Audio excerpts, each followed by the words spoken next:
Sul tanto discusso prossimo rimbalzo della giunta regionale che il governo Musumeci intende fare, interviene il capogruppo autonomista onorevole Carmelo Pullara, che non lascia dubbi sulla posizione della compagine del movimento autonomista sulla questione.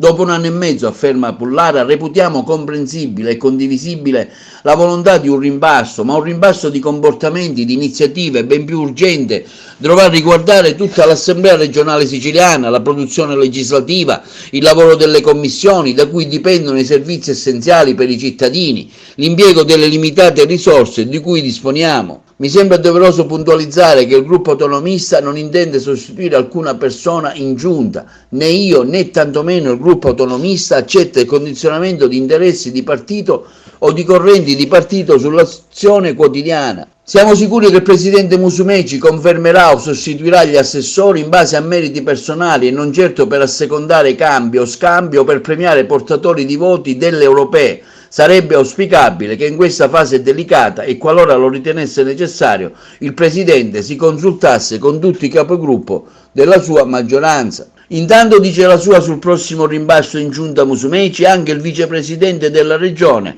nonché assessore all'economia Gaetano Armao. Intanto è necessario, purtroppo, per la scomparsa dell'amico carissimo professor Thyssen, nominare il nuovo assessore ai beni culturali. È un settore cruciale e il Presidente lo ha annunciato subito che avrebbe tenuto l'interim per lo spazio necessario ad assicurare la transizione. Poi ci sono altre ipotesi in movimento, il Presidente effettuerà tutte le verifiche con l'Assemblea, la politica regionale per andare più veloci possibili. Tutto questo deve essere funzionale a dare risposte ai cittadini, non all'autocompiacimento di questo o di quel gruppo politico.